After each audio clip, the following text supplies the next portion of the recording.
شروع کرتا ہوں اللہ تعالیٰ کے ان بابرکت ناموں سے جو کن فیکون کا مالک ہے۔ اعوذ باللہ من الشیطان الرجیم، بسم اللہ الرحمن الرحیم۔ معزز سامعین، میں سید ندیم حیدر اپنے YouTube channel Islamic knowledge SNH کے ساتھ آپ کی خدمت میں حاضر ہوں۔ آج جو ویڈیو آپ لوگوں کے لیے پیش کر رہا ہوں اس کا تعلق سورہ بقرہ کی آیت نمبر 259 سے ہے۔ اس آیت میں اللہ تعالیٰ نے اپنی قدرت کے حوالے سے بیان فرمایا ہے۔ آئیے اس آیت کی طرف چلتے ہیں اور اس کا مطالعہ کرتے ہیں اور دیکھتے ہیں کہ اللہ تعالیٰ نے مزید اس حوالے سے کیا تفاصیل بیان کی۔ اعوذ باللہ من الشیطان الرجیم، بسم اللہ الرحمن الرحیم۔ أو كالذي مر على قرية وهي خاوية على عروشها قال أنى يحيي هذه الله بعد موتها فأماته الله 100 عام ثم بعثه قال كم لبثت قال لبثت يوما أو بعض يوم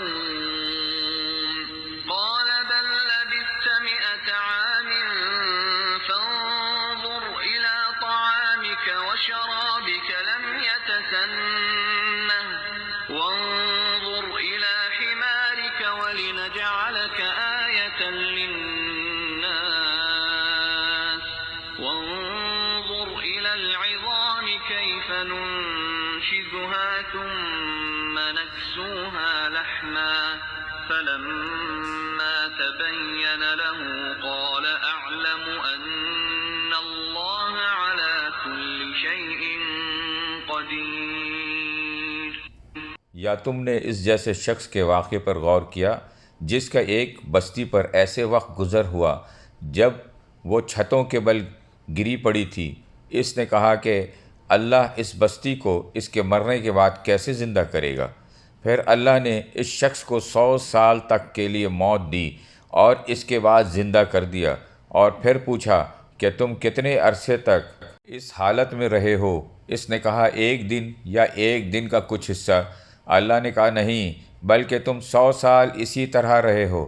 اب اپنے کھانے پینے کی چیزوں کو دیکھو کہ وہ ذرا نہیں سڑی، اور دوسری طرف اپنے گدھے کو دیکھو کہ گل سڑ کر اس کا کیا حال ہو گیا ہے، اور یہ ہم نے اس لیے کیا تاکہ ہم تم لوگوں کے لیے اپنی قدرت کا ایک نشان بنا دیں۔